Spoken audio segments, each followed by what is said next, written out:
Hello students, welcome again to my channel S J classes. आज हम 12th class English literature से संबंधित कुछ इम्पोर्टेंट लिटरेरी टर्म्स यानी साहित्यिक शब्दावली की स्टडी करेंगे। उन्हें सरल शब्दों में समझने का प्रयास करेंगे। जो महत्वपूर्ण लिटरेरी टर्म्स आपके सिलेबस में इंक्लूड हैं और जिसको आज हम पढ़ने जा रहे हैं वो है metaphysical poetry, impressionism, interior monologue, Anglo Indian literature and last Indo Anglian literature. तो हम सबसे पहले मेटाफिजिकल पोइट्री से शुरू करते हैं। इंग्लिश लिटरेचर में डॉक्टर सैमुअल जॉनसन ने 17th सेंचुरी में सबसे पहले इस टर्म मेटाफिजिकल पोइट्री इसको काम में लिया और इसको थोड़ा एक एज ए कंटेम्प्ट यानी तिरस्कार के रूप में John Donne, Abraham Cowley, Andrew Marvell जैसे कवियों की रचनाओं के प्रति काम में लिया। ये जो ऊपर उल्लेखित नाम हमने लिए इन कवियों के, ये अपनी कविताओं में कुछ नया लेकर आए, नोवेल्टी लेकर आए। इनकी शैली अलग थी, इनकी इमेजनरी बिल्कुल अलग और फार फेचेड इमेजेस ये काम में लेते थे। अतिशयोक्तिपूर्ण कविताओं की रचना करते थे, हाइपरबली जिसको बोलते हैं काम में लेते थे, और इनकी स्टाइल जो थी उसमें नोवेल्टी थी। तो ये उस समय तत्कालीन क्रिटिक्स को इतनी रास नहीं आई और उन्होंने इसको एज ए कंटेम्प्ट ऐसे सभी कवियों को उन्होंने मेटाफिजिकल पोइट्स कहा और इस धारा को, इस स्कूल को मेटाफिजिकल स्कूल ऑफ पोइट्री कहा गया। और ये सभी जो कवि थे ये अपनी कविताओं में नोवेल्टी लाने के लिए और एक अनोखापन लाने के लिए और कुछ चीज़ें काम में लेते थे। ये अपनी बुद्धि का प्रयोग करते थे, display of wit, far fetched images का प्रयोग करते थे, हाइपरबली का प्रयोग करते थे, कंसीट का प्रयोग करते थे और इसको काम में लेते हुए बड़ा एंजॉय करते थे। वो जितने भी जो मेटाफिजिकल पोइट्स हैं उनमें से अधिकांश की जो पोइम्स हैं और उनकी जो पोइट्री है वो पोस्ट्यूमसली यानी उनकी मृत्यु उपरांत प्रकाशित हुई है। उनकी रुचि जो है वो इसको पूर्व में प्रकाशित करने की नहीं थी और वो इसको एंजॉय करते थे और जहाँ तक उनकी कल्पना जाती थी विट का वो प्रयोग करते थे और एक नई तरह की जो पोइट्री है उन्होंने डेवलप की। मेटाफिजिकल का शाब्दिक अर्थ ये जो है दो अलग अलग शब्दों से बना हुआ है। मेटा का मतलब होता है बियॉन्ड और फिजिकल मीन्स फिजिकल वर्ल्ड, यानी इसका मतलब हो गया बियॉन्ड द फिजिकल वर्ल्ड, यानी ये जो सांसारिक दुनिया है इससे परे, जिसको हम आध्यात्मिक कह सकते हैं, पारलौकिक कह सकते हैं। तो ये इस तरह की इमेजरी काम में लिया करते थे। अधिकांश मेटाफिजिकल पोइट्स इस पोइट्री के माध्यम से अपनी फीलिंग्स अबाउट लव उसको प्रदर्शित करते हैं, अपनी फिलोसफी ऑफ लव उसको प्रदर्शित करते हैं और अपने विचित्र व्यवहार को प्रदर्शित करते हैं। 20th सेंचुरी में टी.एस. इलियट ने वापस मेटाफिजिकल पोइट्री को पुनर्जीवित किया, उसको वापस इसको फ्रूट ऑफ पैशनेट थिंकिंग कहा। उन्होंने कहा कि ये मेटाफिजिकल पोइट्री जो है अत्यधिक उत्साही सोच का परिणाम है। और उन्होंने लिखा कि जॉन डन के बारे में उन्होंने कहा कि a thought to John Donne was an experience, यानी जॉन डन के लिए विचार एक अनुभव था। और इस तरह से उन्होंने मेटाफिजिकल पोइट्री की खूब तारीफ की, प्रशंसा की और उन्होंने कहा कि मेटाफिजिकल पोइट्स जो हैं वो अपनी प्रतिभाशालिता के कारण, अपनी वाक चातुर्य के कारण अपनी कविता में अलंकारों का एक अद्भुत प्रयोग करते हैं और अत्यधिक मात्रा में उन्होंने उसका सदुपयोग किया, उसका प्रयोग किया। आपके सिलेबस में सम्मिलित poem a lecture upon the shadow bye John Donne, ये मेटाफिजिकल पोइम का एक बहुत ही नायाब उदाहरण है, अद्भुत उदाहरण है। तो इसके अंदर आप शेडो के माध्यम से अलग अलग जो इमेजेस क्रिएट की गई हैं उसके अंदर जॉन डन ने जो मेटाफिजिकल पोइट्री के अंदर जो काम किया है उसका एक उदाहरण देख सकते हैं। अंत में हम कह सकते हैं कि मेटाफिजिकल पोइट्री की कुछ विशेषताएं होती हैं। उनमें से प्रमुख है कि मेटाफिजिकल पोइट्री में मेटाफिजिकल कंसीट यूज होती है, जिसको हम मेटाफिजिकल दंभ कहते हैं। और मेटाफिजिकल पोइट्री में इंटेलेक्चुअल विट के ऊपर बहुत ज़्यादा भरोसा किया जाता है। वो अपने बौद्धिक कौशल को भरपूर मात्रा में प्रदर्शित करते हैं। मेटाफिजिकल पोइट्री के अंदर एक इमेजरी काम में लेते हैं, जो पढ़े लिखे लोग अपनी विद्वतापूर्ण इमेजरी जिसको बोलते हैं वो काम में लेते हैं, और सब्टल आर्ग्यूमेंट्स काम में लिए जाते हैं, जो तर्क और वितर्क इसके अंदर चलते रहते हैं। तो ये इंग्लिश पोइट्री के अंदर एक नई ऊर्जा लेकर आए, एक फ्रेशनेस लेके आए, ओरिजिनलिटी लेके आए। इस तरह से मेटाफिजिकल पोइट्स की जो रचनाएं हैं वह मेटाफर, पंस और पैराडॉक्सेस से अलंकृत रहती थी। अगला हमारा टॉपिक है इम्प्रेशनिज्म, जिसे हम हिंदी में प्रभाववाद कहते हैं। प्रभाववाद या इम्प्रेशनिज्म 19th सेंचुरी में फ्रांस में पेरिस के कुछ कलाकारों के द्वारा एक आंदोलन के रूप में, यानी एक कला आंदोलन के रूप में प्रारंभ किया गया था। ये वे आर्टिस्ट थे जिन्होंने कन्वेंशनल आर्ट कम्युनिटी द्वारा कड़ी आलोचना का सामना किया था। इन कलाकारों ने जो एकेडमिक पेंटिंग्स के रूल्स थे उनके खिलाफ जाकर और मॉडर्न लाइफ के कुछ रियलिस्टिक सीन पेंट किए थे, और एक रियलिस्टिक कला को इन्होंने, जैसे सूरज की रोशनी और रंग आदि के कला के एक नए स्वरूप इन्होंने अपनी चित्रकारी में प्रकट किए थे, जिसकी इन्हें आलोचना सहन करनी पड़ी। साहित्यिक क्षेत्र में हम देखें तो इम्प्रेशनिज्म या प्रभाववाद जो है, इसका प्रयोग तब किया जाता है जब किसी, चाहे वो फिक्शनल हो चाहे नॉन फिक्शनल हो, वह किसी घटना या दृश्य के सेंसरी ऑर्गन से संबंधित प्रभावों को अभिव्यक्त करने के लिए सिर्फ कुछ महत्वपूर्ण विवरण ही पर्याप्त होता है। तब हम इम्प्रेशनिज्म या प्रभाववाद इसका वहाँ पे प्रयोग करते हैं।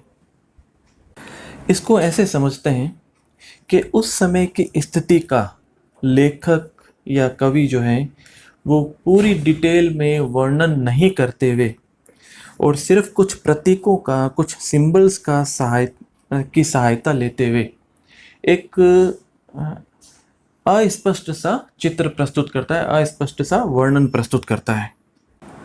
इंग्लिश लिटरेचर में वर्जीनिया वुल्फ, D.H. लॉरेंस और जोसेफ कॉनरेड जैसे लेखकों ने इस प्रकार का लेखन बहुतायत से किया है। उनकी बहुत सारी रचनाएं जो हैं वो इम्प्रेशनिज्म से प्रेरित हैं।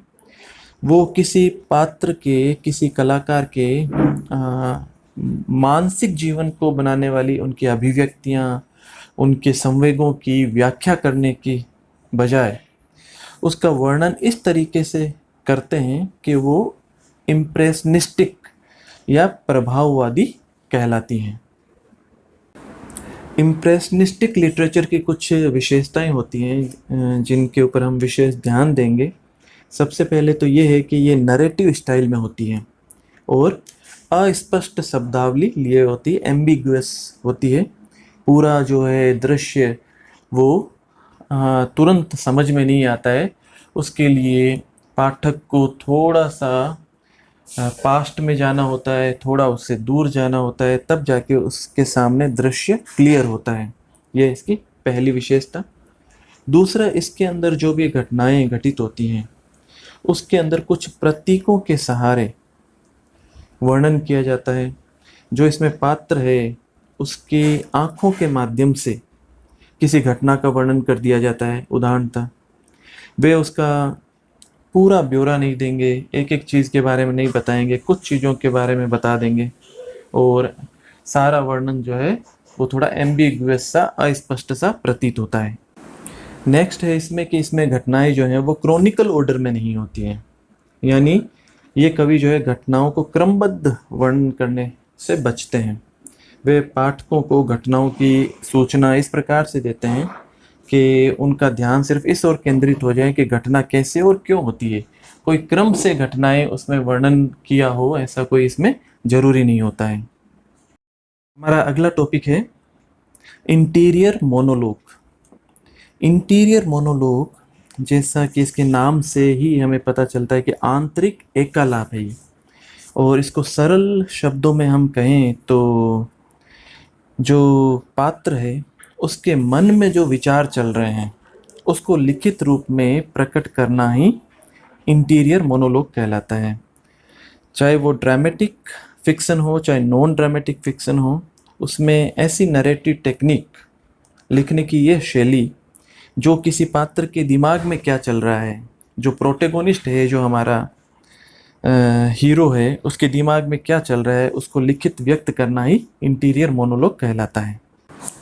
इन विचारों में क्रमबद्धता हो भी सकती है और क्रमबद्धता नहीं भी हो सकती है। ये loosely structured sequence of thoughts and emotions हो सकते हैं, कुछ भावनाओं का प्रवाह हो सकता है जो किसी के मन में चल रहा हो। और interior monologue includes dramatise inner conflicts, किसी के दिमाग में जो कॉन्फ्लिक्ट चल रहा है उसका वर्णन हो सकता है। स्वयं का एनालिसिस, खुद के बारे में खुद का एनालिसिस हो सकता है। कुछ काल्पनिक डायलॉग हो सकते हैं। तो इन सब को प्रकट करना ये इंटीरियर मोनोलॉग के अंतर्गत आता है। इंटीरियर मोनोलॉग दो प्रकार के होते हैं, ये या डायरेक्ट हो सकता है या इनडायरेक्ट हो सकता है। डायरेक्ट इंटीरियर मोनोलॉग के अंतर्गत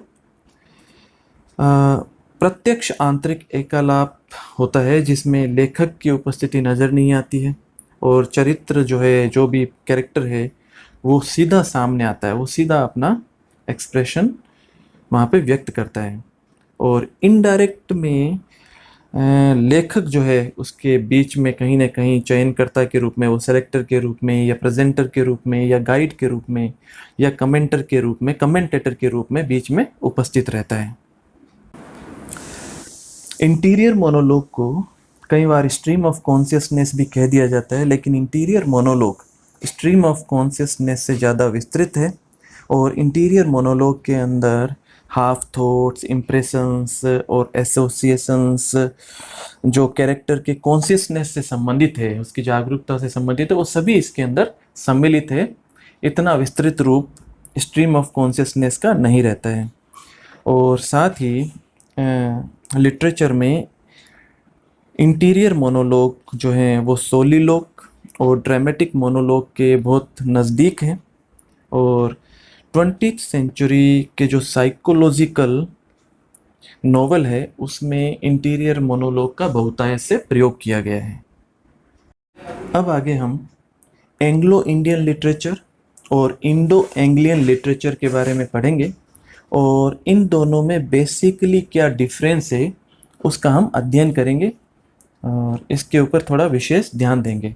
सबसे पहले एंग्लो इंडियन लिटरेचर, इसको सरल शब्दों में हम ये कहें कि Anglo Indian literature English literature की एक ब्रांच है और उन लोगों के द्वारा इसको बनाया गया है जो अंग्रेज़ लेखक थे और कुछ समय के लिए भारत में रहे। यानी ऐसे अंग्रेज़ लेखक जो कुछ समय के लिए भारत में रहे और भारत का प्रभाव उनके ऊपर स्पष्ट झलकता है, उनका साहित्य एंग्लो इंडियन लिटरेचर के अंतर्गत आता है। यह लिटरेचर बेसिकली एम्पायर का लिटरेचर है, यानी जिसको हम कहें कि जिस समय भारत और ब्रिटेन आपस में संपर्क में आए उसका एक को प्रोडक्ट ये लिटरेचर है। अगर सरल शब्दों में हम कहें तो दो अलग अलग तरह के कल्चर, एक ईस्ट से और एक वेस्ट से, जब वो आपस में संपर्क में आए तो एक लिटरेचर की नई शाखा डेवलप हुई जिसका नाम था एंग्लो इंडियन लिटरेचर। तो दो भिन्न भिन्न संस्कृतियां, एक पूर्व की एक पश्चिम की, और उनके परिणाम स्वरूप ये लिटरेचर पनपा, पला बढ़ा।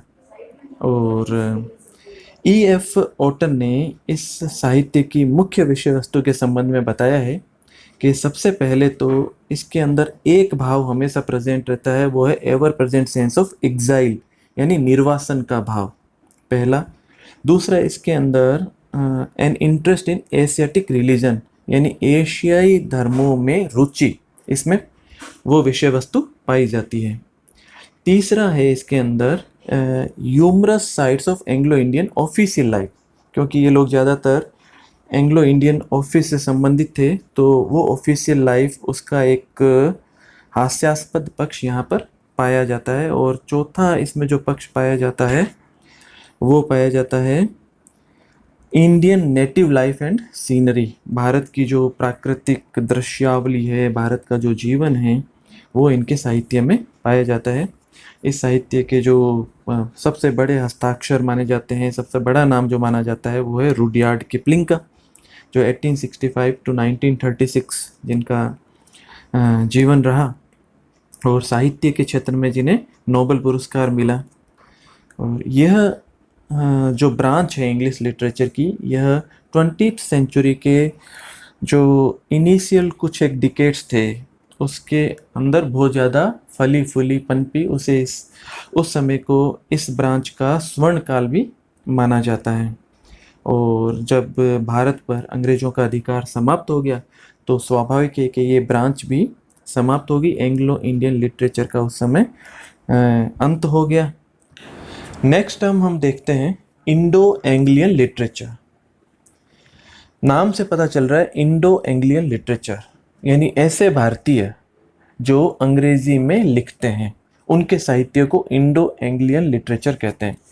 इससे हमें कंफ्यूज नहीं होना है एंग्लो इंडियन लिटरेचर से। एंग्लो इंडियन लिटरेचर में एंग्लो पहले आ रहा है और वो अंग्रेज़ों से रिलेटेड है, जो भारतीय प्रभाव में यहाँ भारत में चाहे थोड़े समय के लिए ही रहे हों और लिटरेचर उन्होंने इस संबंध में लिखा है, वो एंग्लो इंडियन लिटरेचर था, जिसके बारे में अभी हम पढ़ चुके हैं। और इंडो एंग्लियन लिटरेचर, इसके अंतर्गत हम ऐसे भारतीयों के बारे में पढ़ते हैं जो अंग्रेजी में लिखते हैं। इसमें कुछ विशेष नाम हैं, जैसे R.K. नारायण, मुल्क राज आनंद, राजा राव, नसीम एजेकियल, A.K. रामानुजन, गिरीश कर्नाड, बहुत सारे लेखक हैं जिन्होंने अंग्रेजी भाषा में एक शानदार साहित्य की रचना की है।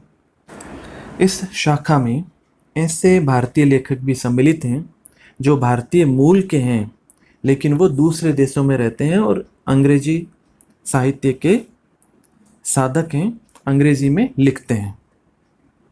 इनमें कुछ प्रमुख नाम हैं V.S. नायपॉल, किरण देसाई, झुम्पा लाहिड़ी, सलमान रुश्दी आदि बहुत सारे लेखक हैं जो विदेशों में रहते हैं और अंग्रेजी साहित्य की साधना करते हैं।